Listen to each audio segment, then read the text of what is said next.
Okay, I think it's recording. So thanks for signing in today. It looks like you're at home there. Yeah, okay. Yes, I'm at home. Is it a private place and you feel like you can talk there? Yes. Cool, okay. Well, I want to check in to see if there's anything you want to, chat about that happened over the week really briefly, or maybe even last session if anything stood out. Not really. I've just been like my normal amount of stress, but nothing big. Yeah. Okay. So just kind of like everyday stressor. Yeah, just like daily stuff. Yeah. Okay. Yeah. Well, today what we're going to do is we're going to chat a little bit about HIV care. And this is a session that everybody gets in this program. So we really just want to hear a little bit about like what kind of stuff works for you and just kind of how you're doing taking care of yourself in your HIV care. So I guess I want to hear first of like, what's going well in managing your HIV for you? I mean, I guess a lot. Like I have a doctor, I get my meds, I get tested pretty often, and I'm not detectable. But yeah, so I think all the big stuff related to treatment. Good. Yeah. Cool. That's really good. So you're connected with a provider and you're taking your meds as prescribed and undetectable. That's awesome. Yes. So congrats on all of that. Yes. Sounds like you have a pretty good handle of that part. Yes. Yeah. So on the flip side of that, like what is hard about managing your HIV? I mean, I think in terms of managing it, I'm fine. My greater stress with HIV, or taking care of my HIV is like my insurance. So I'm under my parents' insurance and I'm always scared that they're going to find out somehow. And I don't want to change it to my employer's insurance because then what if they find out? So I just feel like I get good care, but I'm always concerned about like if I get a bill, like when I got there, I was like, you guys have to make sure all my bills are email only. You know, when I get test results, I'm worried. Just like what if like they charge my parents and my parents see it? Do they see what kind of treatments I get at the end of the year? So just those kind of thoughts. Yeah, for sure. So you're kind of so it sounds like you haven't disclosed yet to your parents and you're kind of a little concerned that they might find out this inadvertently through feedback from your insurance. Yeah, that could be really hard. I could imagine that's probably pretty anxiety provoking when you do go get care. Yeah, I mean, it's never like it's not a bad experience. Like no one is doing anything to make it a bad experience, but it's definitely not like I don't feel easy going to get care. Just like, I guess, within myself, not necessarily within them. Yeah, because it's probably like that what if someone finds out. Right. Yeah, after the fact. I understand that. Well, I just wrote a little note of something that maybe we can talk about later today of like insurance and maybe figuring out some ways to work around that. Yeah. And so like because of that, sometimes if I'm with my family and it's time for me to take my meds, I'll just miss it because like what would I say as I'm trying to take the med? Like I know my mom, she's gonna be like, oh, what's that? And I'm like, oh, like what am I gonna say, a breath mint? Like, so I'd rather just not take it at all. How often do you think that happens? Not that often. I mean, I have pretty good adherence, I think. I mean, like, it's only like on days that we have, so maybe once a month, maybe. Okay. Like if we have like a dinner or something. Okay. So remind me, I know you've been positive for, I don't know, 2 years, whatever. Is it really 2 years? No, it was last year, but that's fine. Oh, okay. Okay. And so it sounds like, you know, you really got a good handle on taking care of yourself. And I know we talked a little bit about this in the initial session about your family and them not knowing. But could you remind me, like, are you interested in like letting them know about your care or your diagnosis in the future, or are you comfortable with how it is right now, or you're not so sure? I know that's kind of a loaded question either way, but. I mean, like, I don't know. I think in general, I just struggle with it. I struggle with having the disease. I don't want people to know, like, since I've had it, I've had maybe one long-term, no. I think that was like 3 months we were together, and now I have a current boyfriend who doesn't know I'm positive, but like I insist on protection every time. I think I just struggle with it. I struggle with letting people know in general. Mm-hmm. So it's not just my parents. Like I was out with friends and they were talking about, you know, like a few of them were positive and they were talking about like having to deal with it. And I think one of them was like taking their meds, and I didn't even say anything. Like I didn't say that I had it. I just didn't want to participate in it at all. Yeah. So yeah, I think it's just like a me thing. I don't know if it's necessarily my parents' thing. And if do I want to tell people? I'm ambivalent. I don't know. Maybe sometimes I do, and then sometimes I don't. And then like overall, I think it's better if you don't. Why do you think it's better if you don't? Well, then you just don't have to deal with other people's opinion. Yeah. Yeah, I know a lot of people unfortunately deal with a lot of people that they tell have a lot of stigma about it. And then, you know, even though it has changed so much in the last years of like what it's like to live with HIV, people still have a lot of preconceived notions about what it means to have HIV. And, you know, they might treat you differently.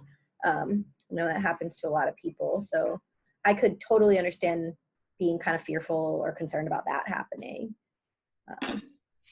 which may stop you from telling people, I could imagine. Yeah, I mean, it just makes it, and I guess like also because like,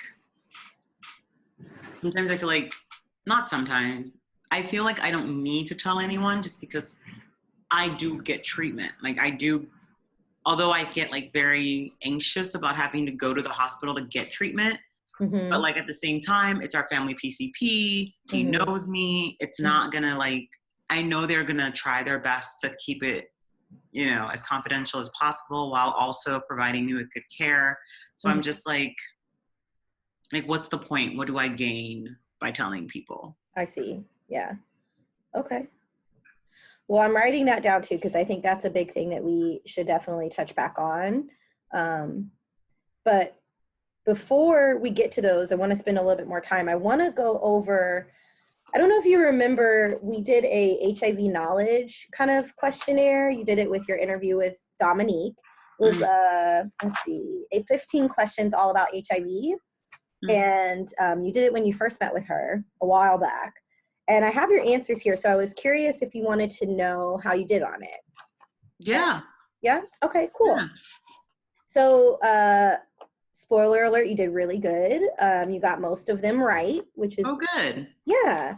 So I think that really shows, like, just like you were saying, that you have a pretty good handle on taking care of yourself and like what it means to have HIV and what are the best kind of ways to take care of yourself and manage it. So that's really good.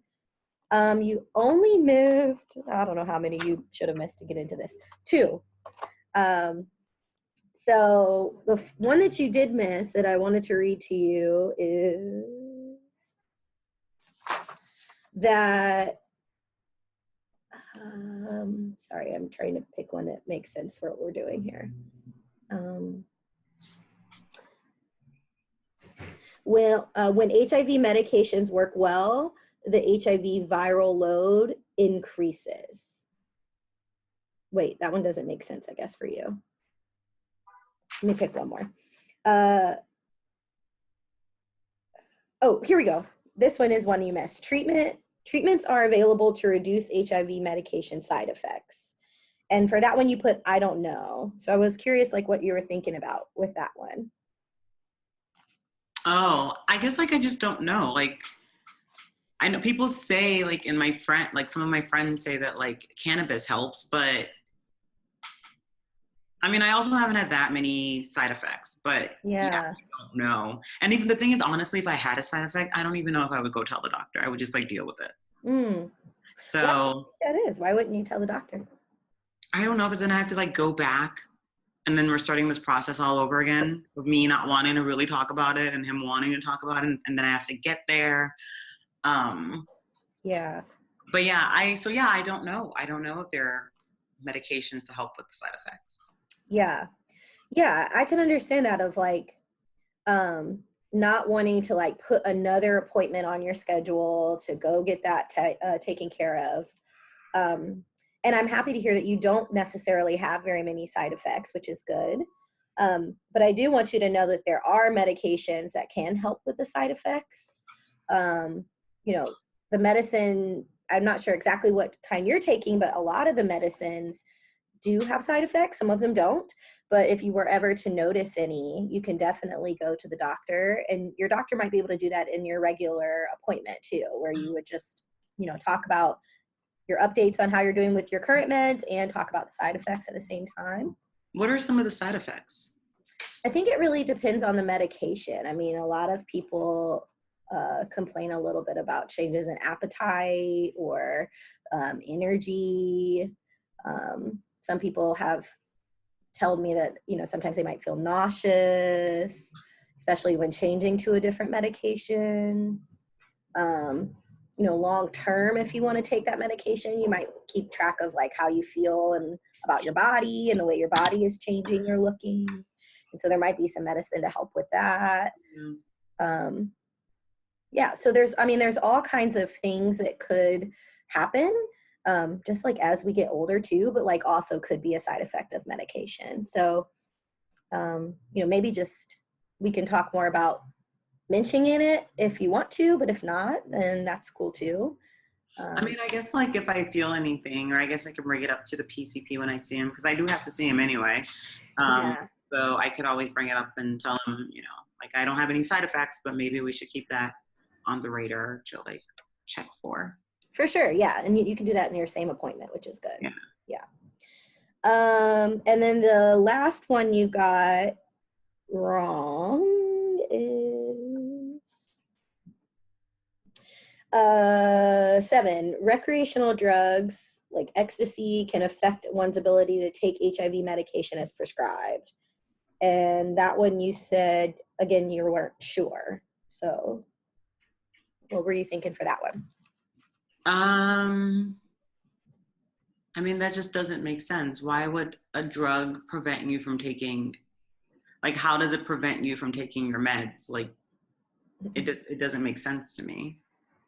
Yeah, because it's not like physically stopping you. Yeah, like you can still take your meds. Yeah. I think of it kind of, do you remember when you said earlier, like if you're with your family, you might not necessarily take your pill, might not want to, or just don't feel comfortable in the moment? Yeah. I think that, sorry, I'm like hearing myself talk. It's kind of weird to have it now. I think that it's in a way because substance use sometimes, like if you're using or partying or going out with friends, you just might forget to take medicine, or it might not be as important. Sometimes people forget to get a refill, or just maybe want to spend the money going out or whatever, using.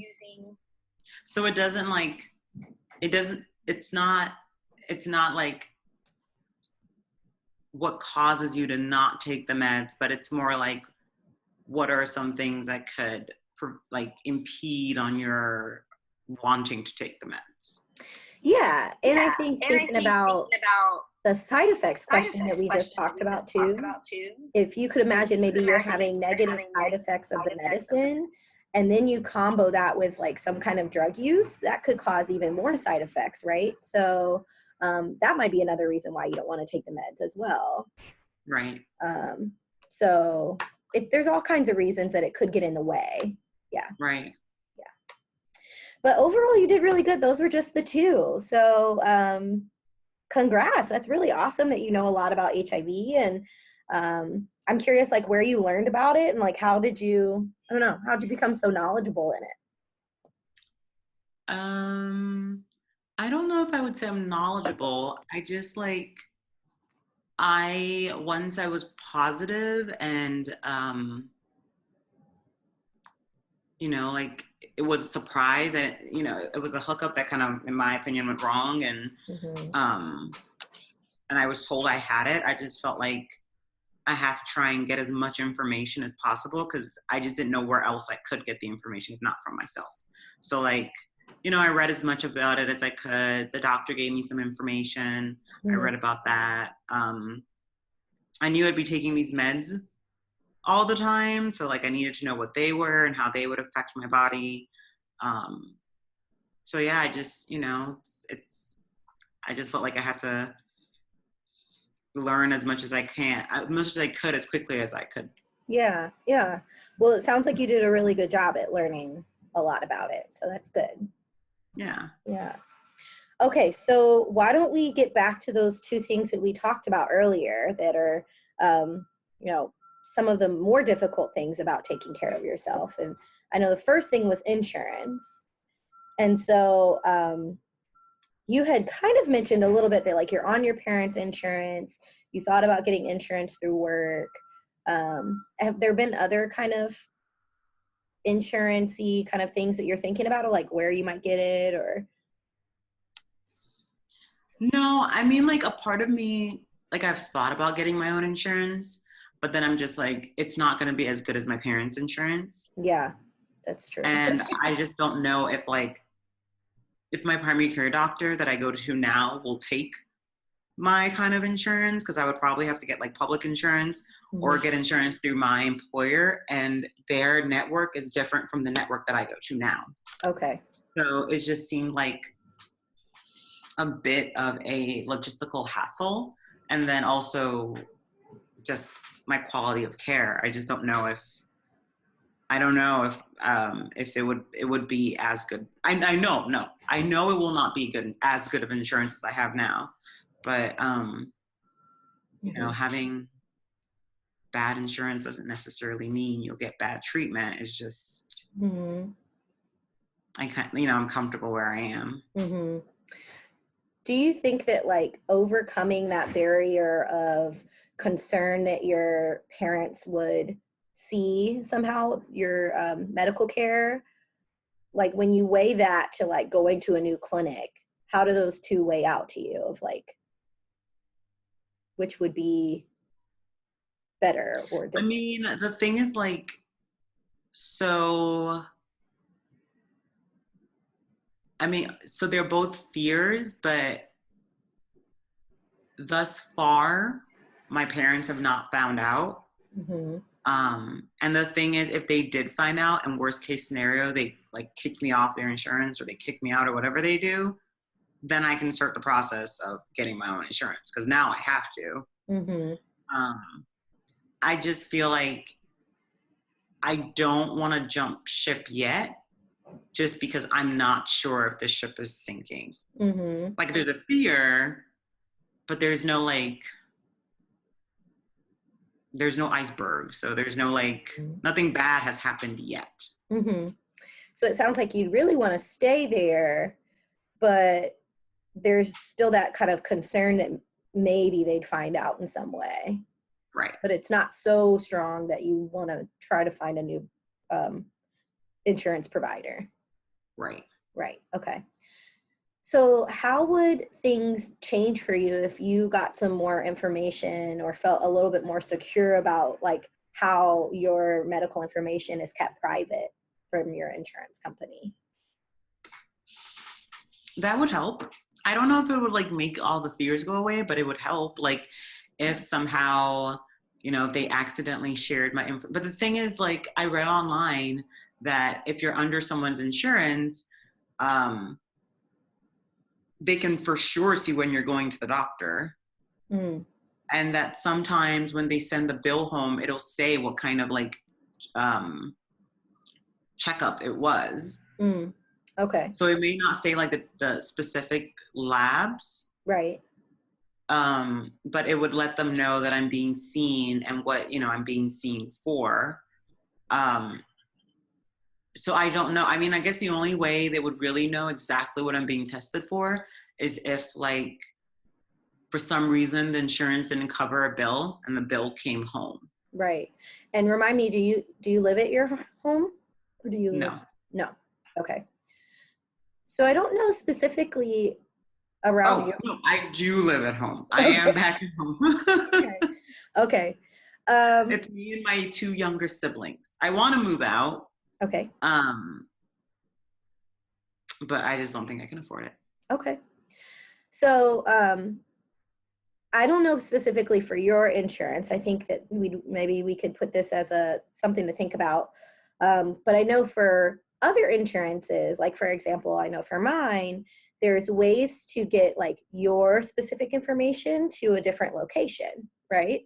So you might be able to get your bills or summaries sent to another place. So that's a great example of, like, I live here in California, but when I was on my parents' insurance, back when they're in the East Coast, I was able to get my stuff here. So, I don't know, we could think more about, like, if that's an option of maybe having a friend have an address for a friend or a P.O. box or something like that. But it sounds like just knowing a little bit more about how your insurance protects your privacy might be a good place to start. That could give you a sense of calmness about it, or feeling a little bit better about how they're protecting your privacy. Yeah Okay. So and it sounds like that's really important to you because you really take really good care of yourself, and like I think I'm kind of getting a sense of pride about that too, of like knowing what you need to do and managing it. And I think that's really good. So maybe that'd be a good step to kind of keep on the right path of what you're doing. Yeah, it would be good to know exactly how they protect people's confidentiality, especially as it relates to these kind of diseases. Yeah. Do you think that's something you might be able to follow up on, or you'd want to follow up on before we meet again, of maybe just calling them and checking in on how they do that? Yeah, I think it'd be pretty easy. I mean, I've talked to the medical admin people at my PCP's office. So I can start with them, and then they can tell me who to talk to at the insurance level. Yeah, I'd imagine so. There's probably like a really easy customer service number or something like that. Yeah. And in the future, if you do want to do like a different insurance or something like that, we can kind of bookmark it and maybe chat more about like the services that are available for people in the future. Okay. Yeah. And then I also wanted to loop back to that idea of kind of like your family and your friends not necessarily knowing your status. And you said you were kind of ambivalent about that. And so I wanted to spend just a couple minutes, acknowledging that and recognizing like why you might feel that way.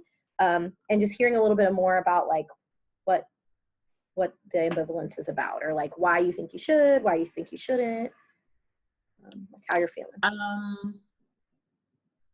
mean, like, I feel like I should, just because, people give support, and then I wouldn't be so concerned about people finding out. But I also feel like I shouldn't because, it's like my issue, number one, and I don't necessarily know if I want to hear people's opinion on my issue. Like, if I thought, I guess I should say it this way. I do not currently think that the people I have around me would provide me with unconditional support in relation to this. I think they will react based on like what they would do and what they would have done and how they would have handled it. And I just don't want to do that. Yeah. So they wouldn't like support you in like your care and like just kind of well-being. They would just kind of like judge in a way. I mean, I think like eventually they might come around, but it's like, I think just like, especially the way that I got the disease and the fact that like I didn't know, and the fact that I didn't protect myself. I just feel like they're just that's all people are gonna see and want to talk about. Goes back to that stigma piece we talked about earlier of like, Yeah. yeah. And I have like younger siblings, and I don't know, I'm Vietnamese, and it was already hard for my parents to understand what it means to be gay. And, you know, my mom's fear when I came out was that I was going to get AIDS, and now I'm HIV positive. So it's just like, I just don't want to deal with that. Yeah. Yeah. It seems like it's a very complex kind of thing to think about and a decision to make. And yeah, I could see that of why there are definitely like pros and cons about it. For sure. Yeah. But then it would be great if like a bill came home from the insurance company or from the doctor's office, and I'm not like, you know, like panic to see it and open it and make sure, you know, like that would be nice not to have, but I could also like get my money together and move out so that I wouldn't have those issues too. So, right. Yeah. It's like really complex, and like it's kind of woven into like your care in a way of just like, I don't know, not necessarily how you're caring about yourself, but like your just like general sense of well-being and like, right. Yeah. Well, I'm wondering too, like if that's something we might be able to, if you'd be willing to talk more about in future sessions. I don't know, because I feel like it's such a complex kind of thing that I'd love to spend a whole session even just chatting about like your decision to or not to tell people about your status. Okay, yeah, I think that would be good to have just another sounding board. Yeah. Cool. Okay, so then just as a reminder, it sounds like what you're going to do is check in on your insurance over the next week. And I want to just kind of check out with you about like how today was, or if you have any follow-up questions about what we talked about. No, I think that like on Wednesday, there's no one, I don't have to work and there's no one at home. So I can just like call the insurance company and ask all my questions, and I'll feel like someone can hear me. Cool. And then, yeah. Great. Okay. Well, I want to thank you for logging in and spending some time talking about this today, and generally just like being really open about it. I know sometimes it can be hard to talk about this kind of stuff, and I just really appreciate that. So thank you for. Yeah, it was good to talk to someone about it, because I don't think I've actually talked to anyone about like my insurance issues. Cool. Okay. Well, I look forward to kind of talking about that next week and following up and seeing where we go from there. Okay. Okay, so I am gonna stop the recording, maybe.